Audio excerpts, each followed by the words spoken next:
It's the Fellowship of the Geek Show, a weekly podcast about comics, the comic book industry, and other geek pop culture.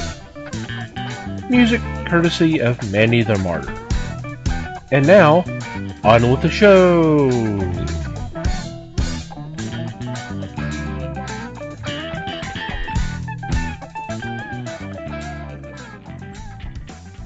Hey everybody, it's the Fellowship of the Geeks podcast.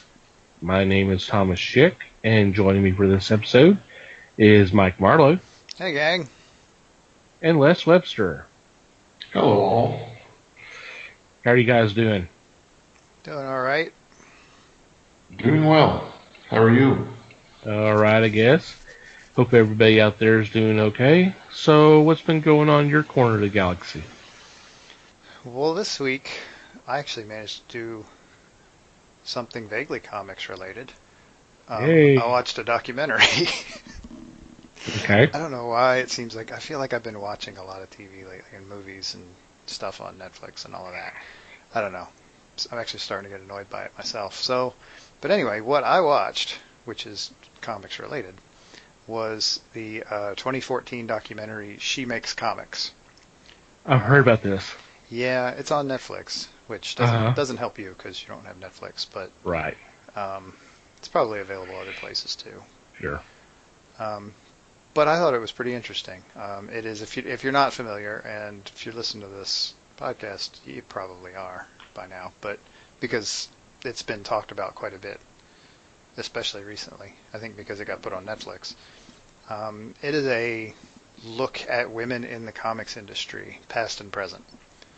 And I'm not going to, I actually don't want to talk too much about it because I think people should watch it. I liked it. I thought it was very interesting. And I think people should check it out. So I don't want to spoil it for anybody. It's a documentary. There's not a whole lot to spoil here, but I think people should watch it.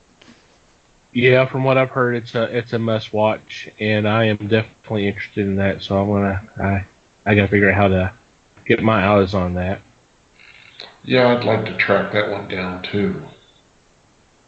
Just let me ask, God, there's so many ways you can approach this. You can just ask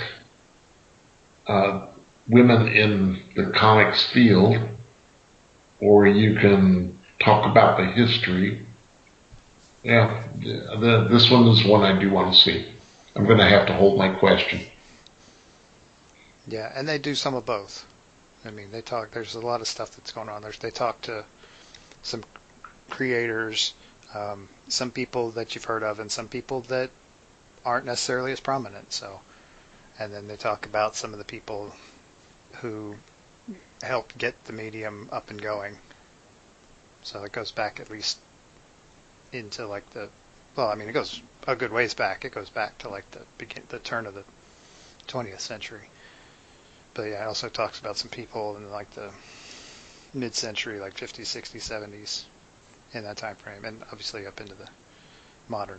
But yeah, definitely worth seeing. Cool. How about you, Les? Not much. I tried to read some comics this weekend, but I do recommend Batman White Knight #2.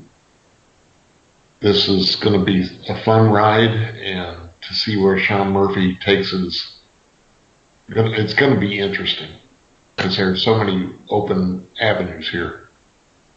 It's been pretty interesting so far. Yes, I agree. And it's been well received too, so. Wow, this was one of your picks last week, wasn't it? Mine or Les? No, Les's. Yeah. I think so. Yeah. That you're bringing it up again this week says a lot, I think. Yeah. It's well worth the time, that's for sure. Cool. Unfortunately, I have a big bag of nothing this week. So, oh well. I'll make up for it next week. You'll just have to have an exciting week next week then to make up for it. Yeah, I don't know about that. No pressure. No pressure at all. You'd better. peer pressure anyway. Alrighty. Before we get into this week's topic, we want to take a couple of moments to thank our sponsors for their support. We want to thank the fine folks at Things from Another World for being a sponsor of the Fellowship. And let's talk about some of the deals that they're running until the end of the month, until the end of November. Free domestic shipping on orders of $60 or more. And for those who are not domestic, if you're international, you get $10 off for orders of $60 or more. So if you go to our website, www.thefellowshipofthegeeks.net, click on our sponsors tab. You'll see information about Things from Another World, and there's going to be more details about these special deals that they're running through November 30th. And in addition to those, they have their evergreen deals, such as 40% off comics, statues, toys, and merchandise, 30% off pre-order manga titles, and the ever-popular 50% off Nick and Dent comics and trades.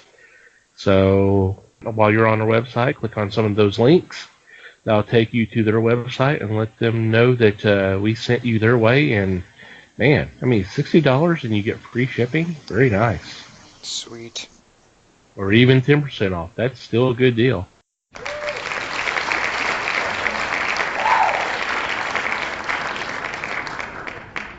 Alrighty. I called an audible today. We were going to have something else planned for this week's topic, but those who are longtime listeners to the podcast know that we usually record on a Tuesday night. Well, something happened this Tuesday. Yeah, news broke this morning. Yes, news broke this morning, and you know, we're 12 hours later, and there's still kind of reverberations going on. And I'm sure you've heard by the time this drops, you definitely had heard about this. But Michael Bendis, who had been a writer for Marvel for 17, 18 years, has announced that not only is he leaving Marvel, he is going to DC, and he signed an exclusive contract with them. And I mean, wow. I mean, he's written for some other publishers before, smaller publishers before, with the exception of Image. He's written Sandwich Witch for Image, which was a spin-off of Spawn, and he also did Hellspawn. But before then, it was a kind of a smaller publisher. So he's done most of his comics publishing work has been with Marvel, except for one book for DC, which was a Batman book. But now he is moving over to DC, and some have mentioned that this is not in. They're not, you know, some say it's not like Kirby going from Marvel to DC, but it's pretty close. So I thought we had to comment about this. That we need to talk about this and discuss the ramifications and all that. So I am going to open the floor and let whoever go first. So whoever would like to jump in, go ahead. I'll take first shot. Okay. I first found Bendis when he did AKA Goldfish and Jinx for Caliber. And that was back in the late 90s. Jinx was late 90s, and Goldfish was early 2000s. And I was really intrigued by his things. later he did do Jinx for Image and Torso, which was a really good title. And that was late 90s also. Torso was late 90s. One of the titles that intrigued me most by him was Powers. And that was just a new look at the superhero genre. Something that I did not expect. But I thought that he presented it very well. And then he moved on to Marvel. And he did majority of the Marvel titles at one time or another. He did a lot of the group titles, like the Avengers, the New Avengers, things like that. So that, to me, is pretty extensive. If I may, he did Ultimate Spider-Man from number 1 through 133. That's an impressive run. That's almost 12 years. It's just over 11 years. And somebody hasn't done something. To me, I don't recall anybody doing that since maybe Kirby and some of the Marvel titles he did. But yeah. I mean, the closest is the Stanley Kirby run on Fantastic Four, which was 105 issues. So yeah, that's pretty impressive. Yeah, he created several people for Marvel, including Miles Morales. Yep. Yes, Jessica Jones first appeared in Alias, and then was transferred more or less to her own title. So that long a span is, to me, is just too cool. To be that intent with all of these titles in Marvel, and at one time or another touch a character or a group of characters, and usually for several issues. I give him props for this, because I sure as hell don't know that I could read that many titles, much less write them. You're being modest. You read a lot of titles. Yeah, you do. Yeah, and another, I mean, in terms of the Miles Morales thing, not only did he have that long a run on the comic, he then co-produced and wrote several episodes of the TV series. Yes. Yep. I mean, in addition to that, and in addition to continuing to write like at least 4 titles at all times for Marvel, or whatever the number would be. I mean, geez, I don't even know. He worked on, there was another animated series he worked on for a bit. I'm drawing a blank on what it was. It may have been one of the Avengers ones. Probably. I'm trying to see if I can find out. Did a run on Moon Knight. Oh yeah. Guardians of the Galaxy. Mm-hmm.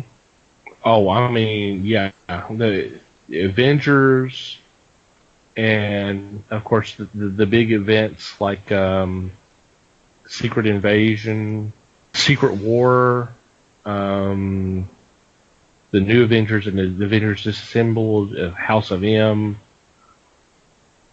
Siege. So it's just yeah. I mean, he's honestly, he's been more than just a writer for Marvel for a while. Right. He's been a major creative force, a creative director of sorts. Right. For them. So in that regard, it will be interesting to see who they, if they have that role after this. It will be interesting to see who they put in it. Yeah, I mean that's the question. Who's going to fill that void? are they going to try to fill that? I don't know if there's ever really been an official title for it. That head writer role. Right. They may not have. It may not have ever been an official thing, but he's had his fingers in so much stuff. I mean, it's going to be. I don't know that one person's going to be able to replace that. Right. Well, I know that there's one way, or that's one reason why Marvel varies from DC, because they do have head writers for various areas. Scott Snyder is more or less the head man over the writing chores of the Batman. Not that he writes every Batman title, but he kind of oversees it to make sure things are copacetic between titles. And I don't know that Marvel has that or even tried that. I think the closest they had was Stan Lee himself over all those years. And DC has Jeff Johns overseeing everything. Yes. Right. Kind of a VP of operations sort of right role. I mean, he's the one that kind of, from what we understood when Rebirth was about to come out, that he sat with all the creators and said, okay, here's kind of not so much what we want you to do, but here's kind of the overall thing that we're trying to do, and then, have fun, that kind of thing. Right, along with let me know what you're planning to do so that we can kind of coordinate it. That's the key. That's the continuity thing. I mean, just turning a bunch of people loose and saying have fun is one thing, but actually driving the bus, that's a little trickier. Right. Yeah, I mean, with Marvel, you've got Joe Quesada, and you can only kind of assume that he's doing a lot of that. But mainly because we're here and he's there. Right. Just not in the building with them. Although that would be cool. So it's been kind of interesting seeing the response to the news. You basically have both ends of the spectrum. Those who are in the industry, their fellow writers and fellow creators, fellow artists, and all that, they're like, oh, it's going to be cool. I'm sorry you seen him go from Marvel, but excited to see what he's going to do with DC. Then you get to the fans, and you see a lot of Marvel fans going, you know what? Don't let the door hit you on the way out, and thank God, and it's DC's problem. And of course, there's DC fans that are going, yeah, I don't know about this. Well, it's been crazy. Yeah, see, and the deal is, what they're doing is they're overreacting a little bit. Well, they tend to. Right, exactly. They see, they have a very narrow field of vision, and I'm a fan. I get it. You want your stuff to you want your stuff to be new and interesting, but stay exactly the same at the same time. Right. And that's fine. And I think realistically speaking, maybe the last couple of years haven't been as great at Marvel as some of the stuff that's gone on in the past. I don't want to actually use the S word here. I don't want to say they're sliding, but Civil War II wasn't such a huge hit, and that a lot of that was Bendis. I mean, that was one of his things. But realistically speaking, you're looking at a whole body of work. He's been doing this for 25 years or more. He's had a whole lot more hits than misses. Right. And now he's got a whole new sandbox to play in. Mm-hmm. I, for one, can't see anything bad with this situation. If there's one thing I'm wondering is there already something planned? Has there been enough communication there between Bendis and DC that there's already something in the works? And how long is it going to be before we see that? If I had to hazard a guess, I would say yes, and I would say it's not going to be too much longer. I would think not, because of the way, given the abruptness of the announcement. Right. I mean, I'm not saying it's going to be like this month, but there was a timing. That's a timing thing. When you're doing something like that, given that Marvel didn't absolutely flip their shit when it happened, clearly this has been going on for a little bit. Right. Yeah, I mean, they were pretty quick to put out an announcement and saying, Yeah, we wish him the best. Wish him well. You're right. Yeah, Joe Quesada said something really nice, and it seemed pretty amicable. How much storminess there is behind that, who knows? In a way, it doesn't matter. Yeah, I was about to say it's none of our business. Right. That's a business deal between them, and right.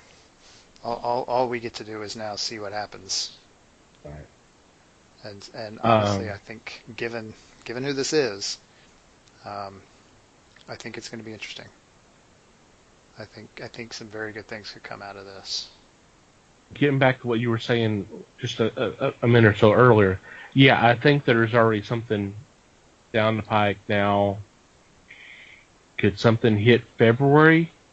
We're early in the month to where we'll start seeing stuff, them start kind of putting out items that, hey, this is what's coming in February, that kind of thing. Because the January, all the solicits for January's books have been out for a couple weeks. So they're already starting to pub. Will be coming out in February. Could something come out in February? It may be a little too early, but I wouldn't be surprised. Right. It's very possible. It's very possible. I mean, this has come out early enough to where they can go a week or so and go, well, here's this first book, and he's taking over either this title or who knows, there may be a brand new title and he's a writer. Who knows? We'll find out. Something new would be interesting to start off with. A new series, yeah, definitely.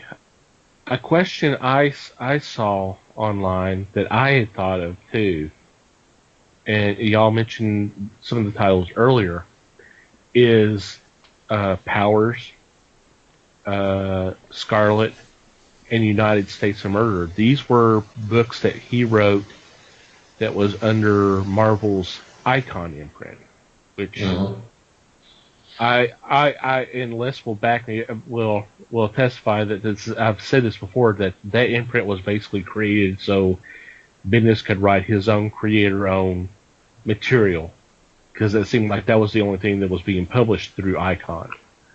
Yes. What happens to that? Does that get, will that be shifted over to the Vertigo? Does that get shipped? Does that get offered up to another publisher, say Image or Dark Horse? Or does Marvel hang on to it and continue to work with him? It depends on how the exclusive thing. I mean, it depends on how exclusive is. Right. I mean, we'll see. But yeah, I mean that's definitely a possibility that they stay. Those books stay with Icon, and he's able to write those. And hey, all right. Well, then maybe he could take on more of an editorial role and bring in other people to do stuff through Icon, which is still through Marvel. Who knows? Yeah. I mean, they've already got people in there. I mean, all the people he worked with on those books he was doing. I mean, Mike Oeming and whoever he worked with on the other one you mentioned that I'm blanking on now. But yeah, I mean, there's other creators involved with that stuff, so he doesn't necessarily have to do anything creative with it, and he could still maintain. I don't know. Like I said, it depends on how exclusive means. Right. For the DC deal. Yeah, exactly. It really just depends on what the how the deal is done, and that's again not our business. Well, yeah, it's none of our business, and We'll see. I think it's going to be interesting. Y'all mentioned him being in a new sandbox, and I'm sure that's going to get him excited and maybe get the creative juices flowing, because that's always a danger when you're dealing with when you're writing the same characters or in the same you're dealing with the same characters for several years. There is a possibility of a burnout, and okay, what else can I do with the character? How can I make the character more interesting and that kind of thing? So Yeah, a fresh perspective yes, can help avoid burnout. And it's not like there aren't a lot of toys to play with in the DC sandbox. right. If I recall, comicbook.com had an article about who they would like to see Bendis take in the DC universe. Uh-huh. And it was kind of unique. I'm trying to see if I can locate it again, because it was, to me, it's pretty fascinating, some of their choices. Yeah. And I think they ran like 5 different characters. One of them I thought was really cool was The Question. Renee Montoya. That's the one I saw, too. Not the same article, cool. but the same suggestion. Yeah. Because the first thing they said was, well, I mean, obviously Batman, but I don't think he's going to want to walk in and take that away from Scott Snyder that fast. That would look bad on DC. It wouldn't just look bad on Bendis. Yeah. Well, I don't see them. Yeah, I don't see now, unless Tom King decides to leave Batman or James Tynion decides to leave Detective. I think those are definitely off the table. Now, there's been some rumblings the last few weeks about Liam Sharp, who was on the early run of the Wonder Woman series of Rebirth, that he may be doing a book that's called Batman Wonder Woman. And so there's some talk that maybe Bendis may be writing that. Or maybe Sharp takes that and Bendis takes over Wonder Woman. Well, no, I mean, this is going to be a team-up book. Right. This is a Batman Wonder Woman as a team-up book. So, Liam would be doing the art, and then Bendis obviously be doing the writing. Bendis has been on record saying that he would love to do Batman. He's also talked about doing a noir version of Plastic Man, kind of closer to the way he was back in the 40s. We'll see what happens there, since we got Plastic Man showing up in the Terrifics starting in January. So that may not happen. But he obviously has some ideas of what he wants to do. It's just a matter of lining things up with what DC already has in line, especially regarding the roadmap through Rebirth. So, I could see him do a Justice League book. Oh, sure. Probably the main book, not necessarily Justice League of America, unless Steve Orlando's leaving that one. I don't think he is. Well, let's hope. But there's already been turnover on the main book, so who knows? It could be Bendis doing that one. I don't know who. We'll just have to see. Well, as far as this list goes, of who they would like to see Bendis write, one is All-Star Batman. Snyder is leaving the title. That doesn't mean the title's going to disappear. So this may be the Batman title that Bendis picks up. Yeah. Well, I mean, it's definitely on hiatus, so who knows? They also list Trinity. Okay. And Titans, The Question, and Justice League. I think those are decent titles for him. They would be good fits for him. I could especially see him writing one of the league titles because he has worked with so many groups. I think that he could easily fit characters into Justice League. Would be interesting to see which characters he would take to put into that. Right. That would be cool. That would be very telling, psychologically speaking. Mm-hmm. They may even do a spin-off league title. They've done it before, so I wouldn't put it past them. Yeah, I mean, they could do that. They could do a spin-off Titans title for the same way. Very true. You know, I mean, there's still the possibility of a Justice Society's title or a Legion title. We'll just have to see, but it's definitely gonna be interesting. I'm ready for a Condiment Man solo book. I think Bendis is just the guy to make it happen.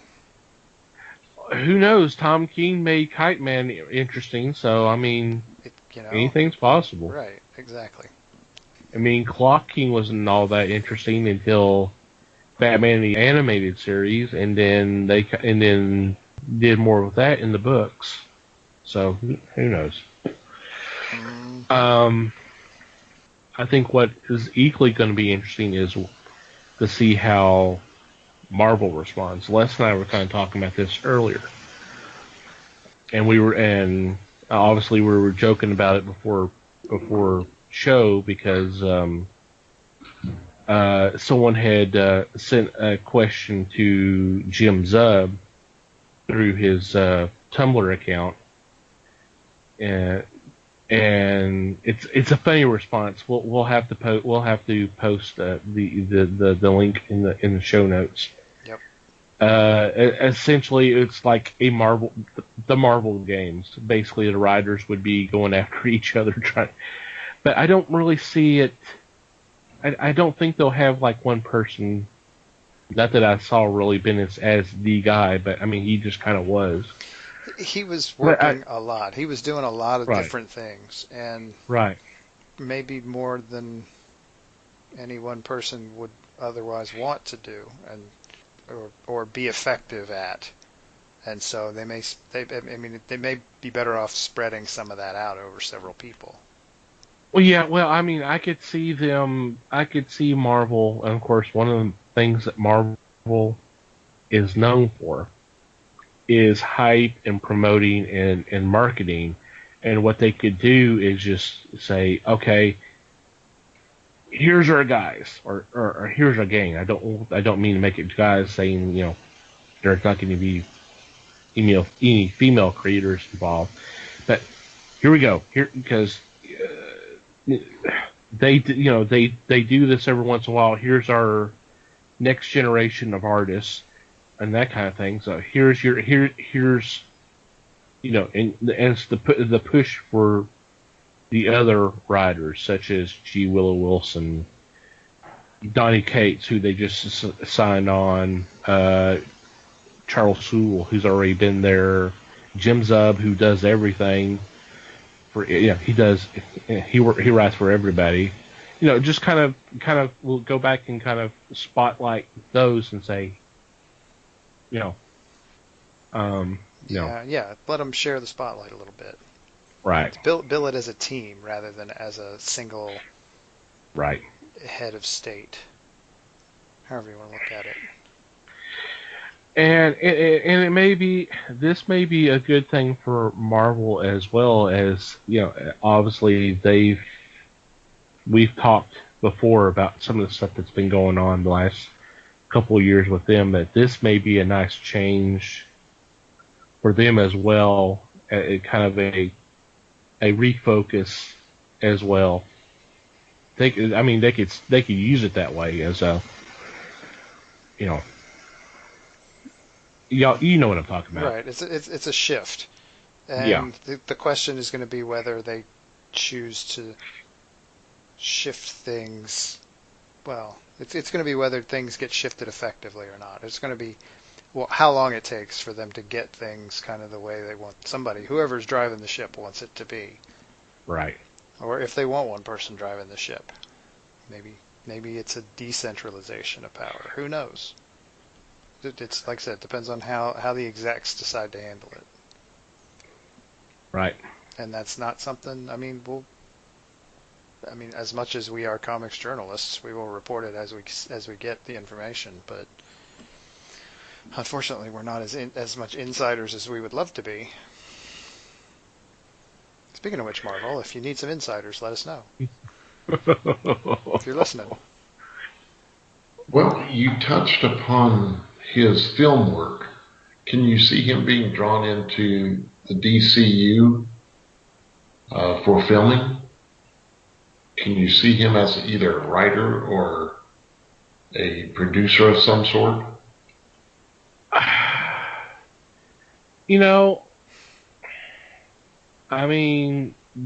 Jeff Loeb handles the Marvel television side. I could see. I can't think of anybody right now, and I could be wrong. And correct me if I'm wrong, listeners.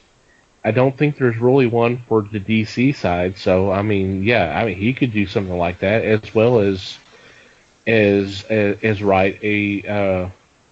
write comics as well.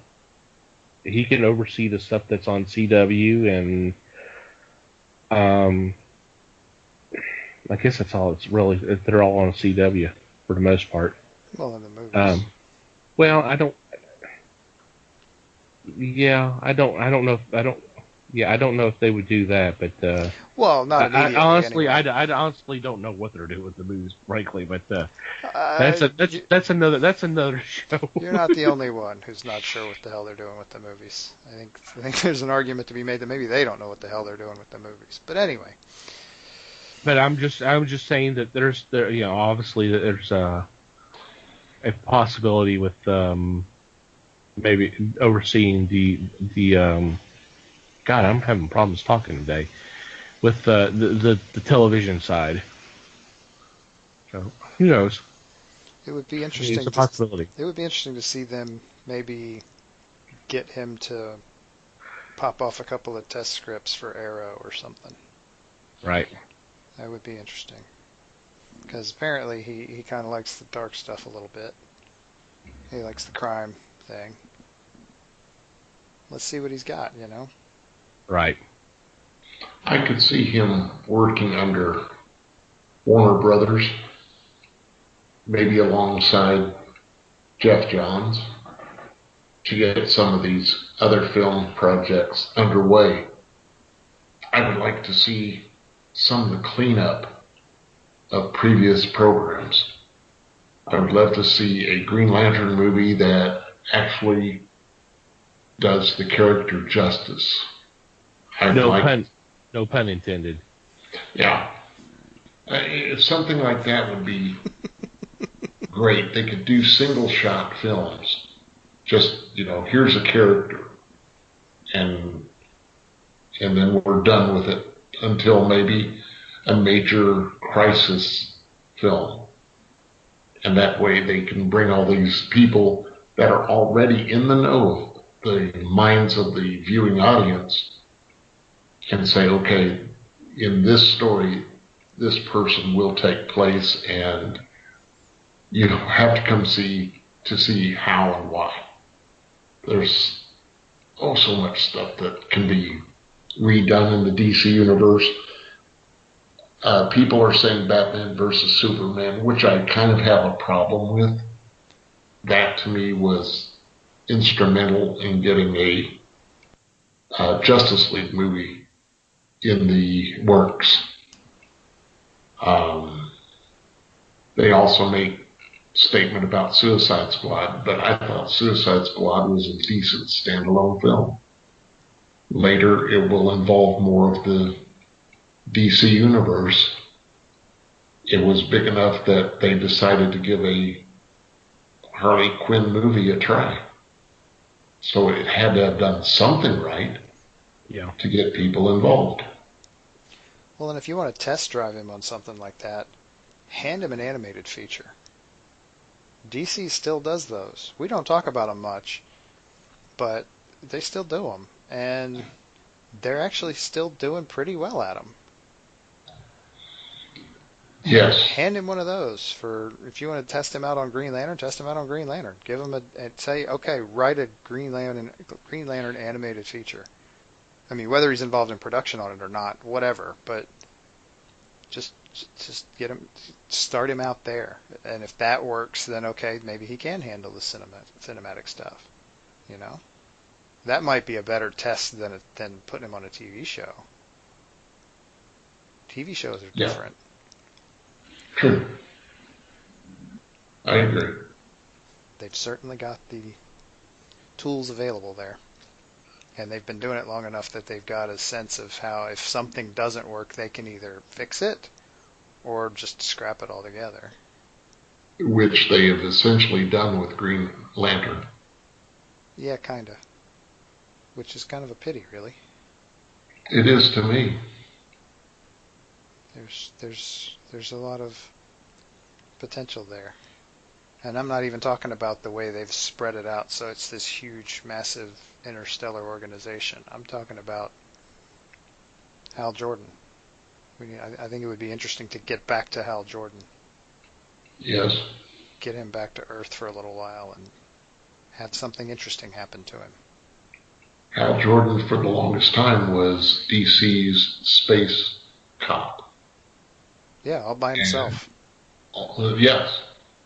And, and then that came that day that he found out about Oa and all of the Lanterns.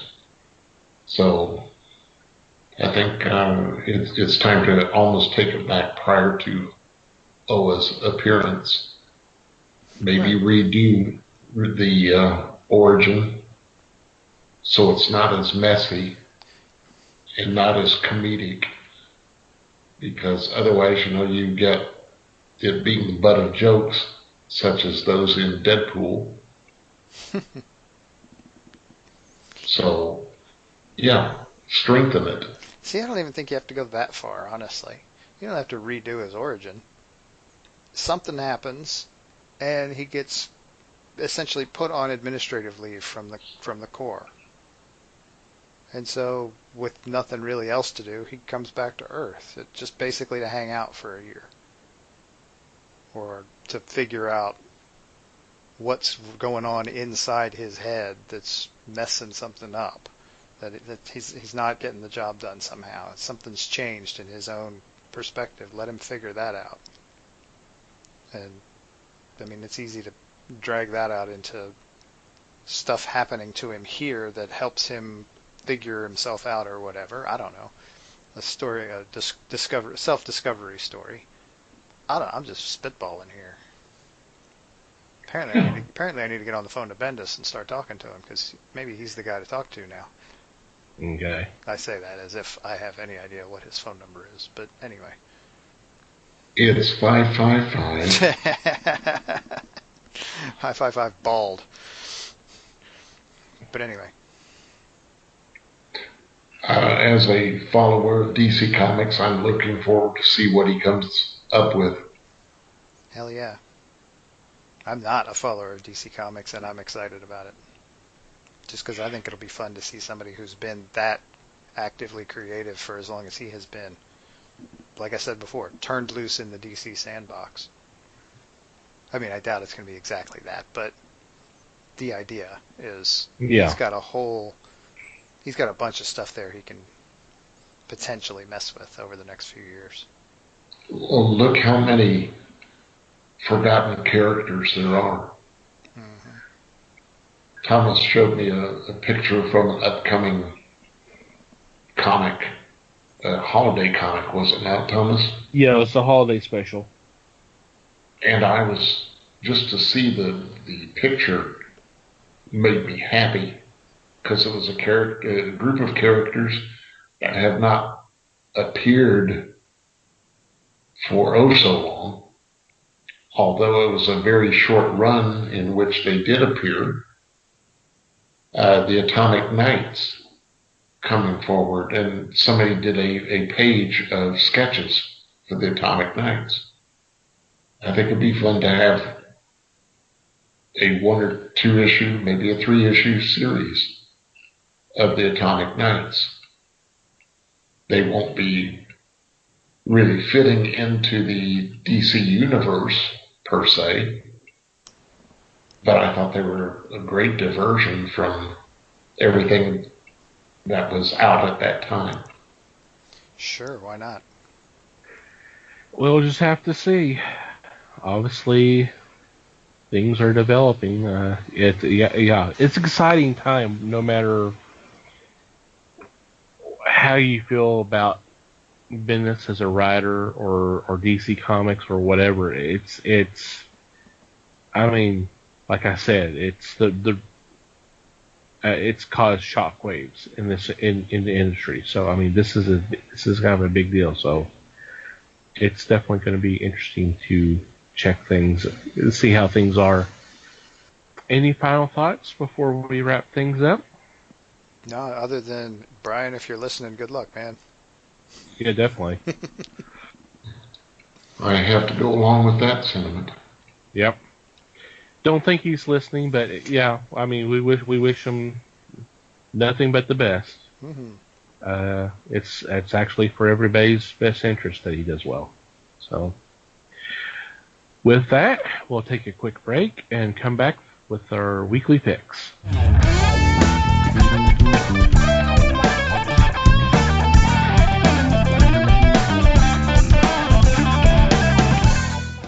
And we're back. It is time for our weekly picks, and this week I lead off.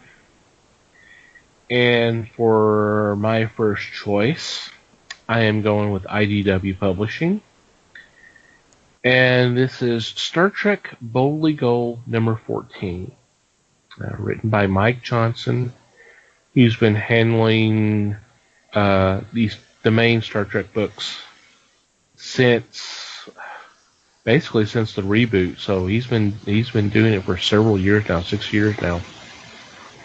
And he's joined by Megan Levins on this issue, and this is part 2 of a story arc called IDIC, which, if you're a Star Trek fan, you know what that is, right, Mike? Well, sure. What is it, Mikey? I don't know. I don't remember. I didn't realize you were going to call me out on that. It sounds vaguely familiar, but it's been years.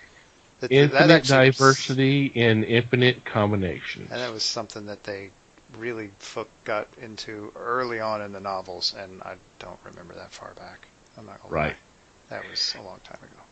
And, of course, it's your favorite thing, parallel universes and alternate versions of characters and all that kind of stuff. The first chapter was really interesting, so I kind of want to see where we go from there. So, and if you've been following us and following the website, I've reviewed a lot of the Star Trek books, and I've always liked Mike Johnson's writing. He's done a really great job, not only taking the classic stories and putting a spin on it because it's a new timeline, but the original stories has been just as good.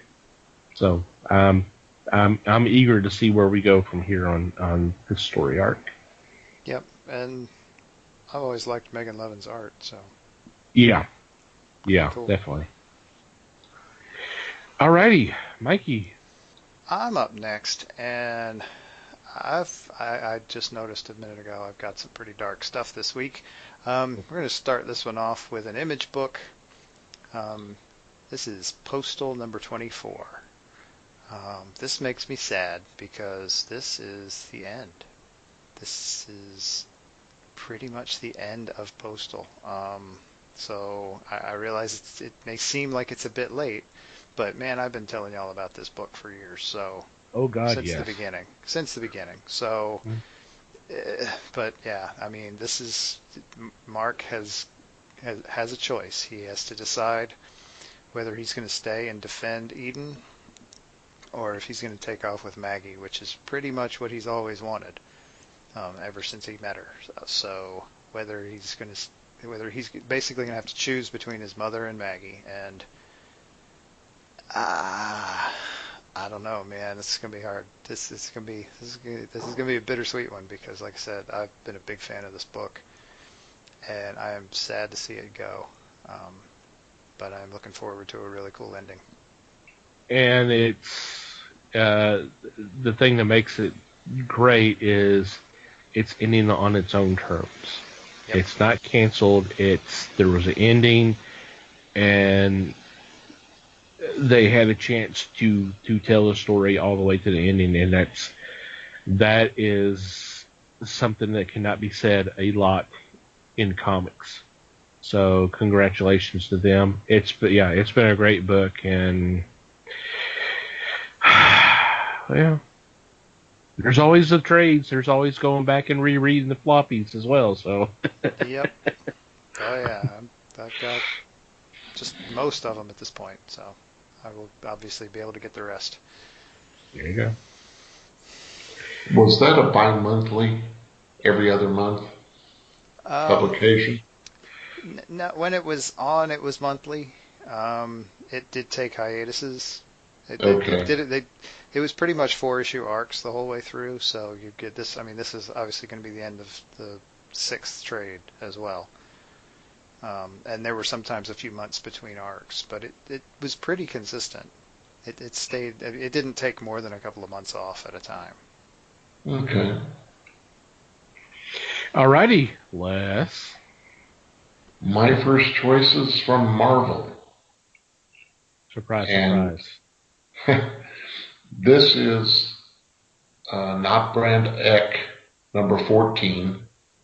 It seems that they picked up the numbering from the old series of the 70s to bring this up. This is Marvel's version of Mad Magazine, where they would put their characters into amusing situations. I don't think this will be an ongoing because it is listed as Four Bushman Returns Part 1 of 1. Yes, this is a series of one-shots that they did I think it was last week I mentioned, or was the week before. It was Power Pack. Power Pack, yeah. Yeah. This is part of So that. yeah, so it's part of that, So we've had those. There was Master of Kung Fu, Dark Hawk. They kind of did some interesting choices for these one shots, and I have never really heard what the thinking was behind it. I did read the Power Pack, and I enjoyed the heck out of it. I would really love to see that as ongoing again because I love the kids. I'm definitely interested in this one. This ought to be. I've read some of the not brand X stuff as it had been reprinted before, and it was some really funny stuff. If they're able to capture that vibe again, it would be really cool. I remember in the 80s they did a version of that, but they called it What the. Yes. And that was funny. So, Marvel's been pretty good the past, kind of making fun of not only themselves but DC and the industry, and they're doing it again. They're bringing back Four Bushman for even if it's just one issue. All right, I am up next, and for my second choice, I am going with Archie Comics, and it's Your Pal Archie number 4, written by Ty Templeton, who also does some of the art along with Dan Parent. This is classic Archie again, even though they have spruced up, they modernized the looks of the characters, which is okay, it's fine. But it's the classic kind of good-natured fun and adventures, just like there are in the digest. This is back in a comic book form. And I've said it before. I even said it to someone just a couple of days ago. This is a nice palate cleanser. After reading everything, reading all the other titles, this is just a little fun. Not exactly the something that challenges you mentally. It's just kind of a nice little change of pace, which it's I kind of like having every once in a while. Something you should possibly consider reading after you read all of my picks from this week. Definitely, yeah. After reading Postal, you should probably read your pal Archie. Yes, definitely. It wouldn't hurt. No. Mikey, you're up again. All right. My second pick is another Image book. This is actually a trade, though. I'm going to pick the first trade for Regression, which is the Cullen Bunn and Danny Luckert and Marie Enger book that we had the honor and privilege of talking to Cullen Bunn about when it was first coming out. So if you haven't checked out that episode, go back a few months and grab hold of that. That was fun. We had a blast. This is the trade for the first arc, first 5 issues collected. It is. I don't want to go too far into it because we've talked about it before, but briefly, it is a story of a guy who is having these odd waking nightmares, and when it is suggested to him that he try hypnotherapy, things start to get weird. Mm-hmm. And then they kind of escalate from there over and over again. But yeah, so it's a very fun, very creepy story. Definitely now that it's in trade, if you didn't get it the first time like we told you to, now's your chance to get it. Your chance at redemption. Totally. And why were you waiting this long to get redeemed? My God. I mean, seriously, gosh. People just You're buying books and you're buying books. And they just don't listen sometimes, They just don't. Why don't you listen sometimes? Gosh. Wow. Not sure where the accent came from on that one, but anyway. Just decided to try it out there. Okay. I guess. It just felt natural there. I don't know why. Alrighty. Les. My second choice is Brilliant Trash, #1. This is by writer Tim Seeley, art by Priscilla Petradis. It's from Aftershock, and this one deals with people becoming gods.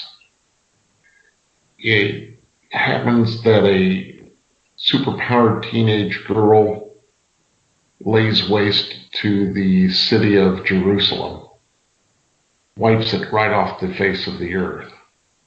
And now a headline writing journalist who is mainly just a clicker on the websites finds that a conspiracy is in progression that could turn people into gods for the price of their days off their lives. So if you say, yes, I want superpowers to become a god, they may wipe off 10 days, they may wipe off 10 years of your life, just depending. But of course, then I would say that the tech group that's in control probably figures what they want you to do. And in this case, the teenage girl was probably instructed to do away with Jerusalem. So I've got a feeling this could be a fun run to fight through the conspiracy and everything that's piled up around it. And I'm excited about this one. Cool. Yeah, this was on my list too. So, yeah, I'm definitely interested in this one. Is it just me, or is there a lot of books about people becoming gods lately. There's quite a few. There seems to be a trend of regular people given the chance to have powers and how they respond to it, and it's not necessarily a superhero book. One that immediately pops to mind for me is Generation Gone. Yeah. Another good book. Yep. Yeah. Dread Gods is another one. That's true too. Yep. I mean, that's just two right off immediately. Yeah. And I know there's at least another 2 or 3 others. Well, The Wicked and the Divine, obviously. Well, yeah, Wicked and Divine, yeah. That may have started the trend. Maybe that's why there's a trend. It could be. But anyway, just thinking there. Mm-hmm. Alrighty. For our honorable mentions, I am returning to IDW Publishing. And Mikey loves the title of this. So, hang on, guys. Called Weird Love, So This Is Love. This is a collection of some of the books that Yo Books and IDW have put out for their Weird Love series. If you've not checked out this series, you really should. It's all reprints of romance tales, romance comics from years gone by. I think the most recent story I read may have been early 70s. It's usually a lot of 50s and 60s, maybe some 40s. You just sit there and you're reading this and you're like, oh my God, someone actually thought this up. Right, they really published this. Yes. This was a real story. Yeah, it's wild. It's definitely funny because you're just like this. The story is just a total lapse of logic, but hey, we know love can be that way sometimes anyway, right? What's logic got to do with it? That's true. That was the thought at that time, that you were stupid to start. So everything that you read there is true. It's actual.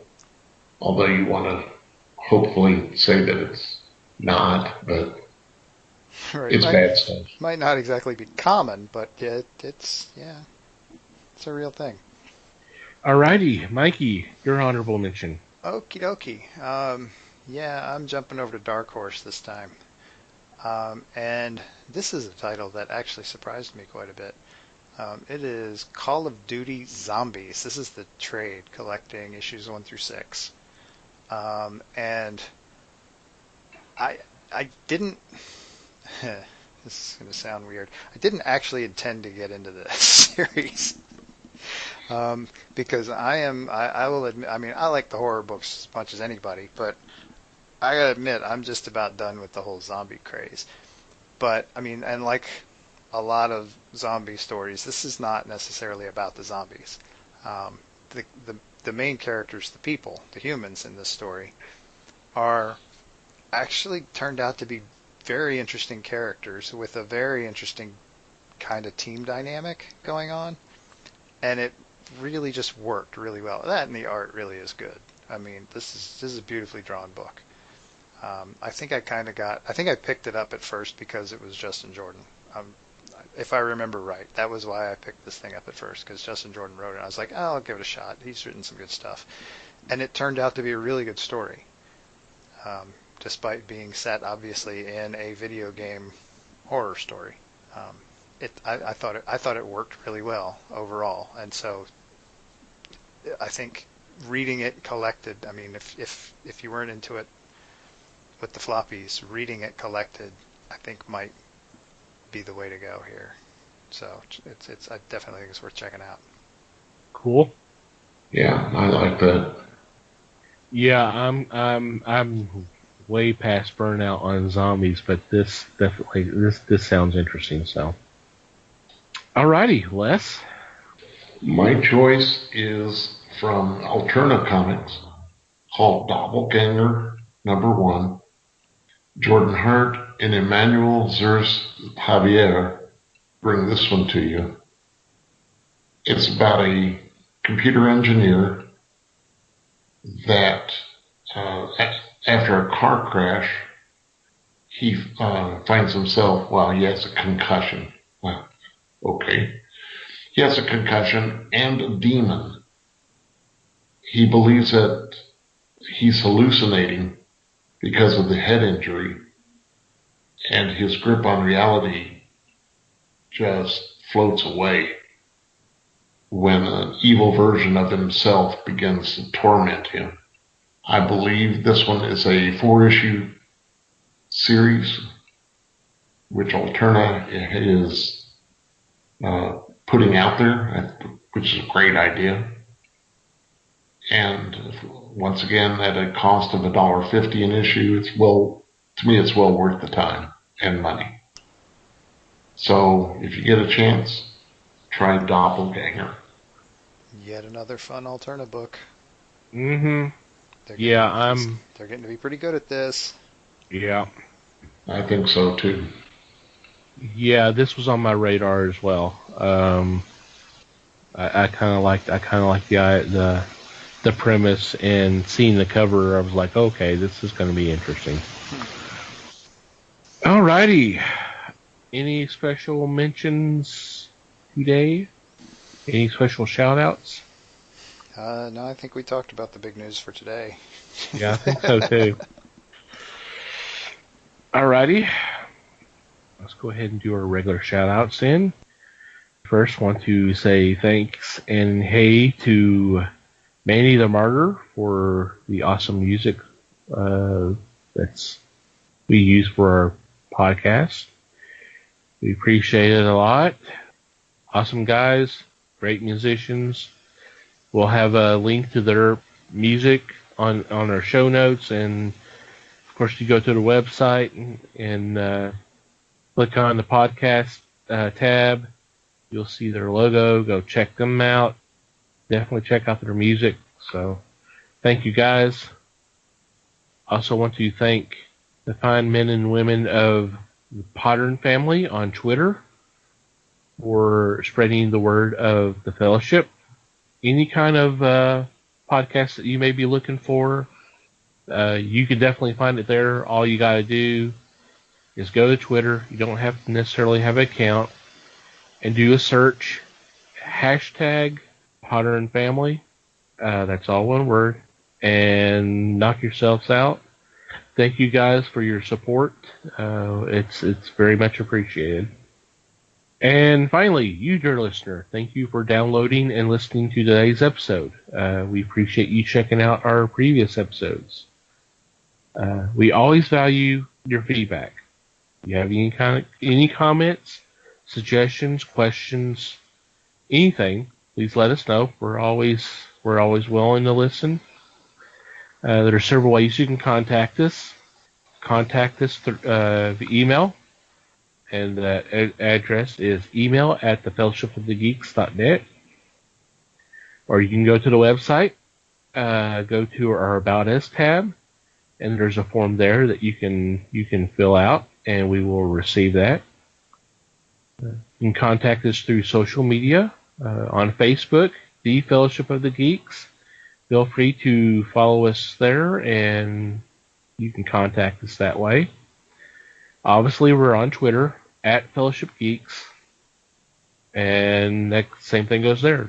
Please feel free to follow us, and you can message us if you like. Mikey and I have our own personal accounts on Twitter. If you'd like to follow us there, you're more than welcome. Mike is @MikeyGeek, and I'm @TomTCGeek. And wherever you download or listen to our show, whether it's through iTunes, Google Play, Stitcher, YouTube, and now on iHeartRadio, wherever you listen to us, please rate us through whatever rating system they have, thumbs up, thumbs down, stars, numbers, whatever. That would be much appreciated. And if you have a couple extra moments, a review would be awesome as well. Did I leave anything out? No, I don't think so. I think you got it. Okay. Any final thoughts before we say goodnight? Just thanks, everybody. Same here. Thank you very much. Thank you for listening, guys. It's we always appreciate your support. Hopefully next week we'll have Liz join us on the podcast. We were hoping to have her on today, but things just didn't work out. So we're excited about that. Hopefully you're all excited about that as well, and I know she is. I think y'all love her. She's going to have some interesting. She's going to have some interesting opinions. It's going to be fun. So until next time, read more comics and support your local stores.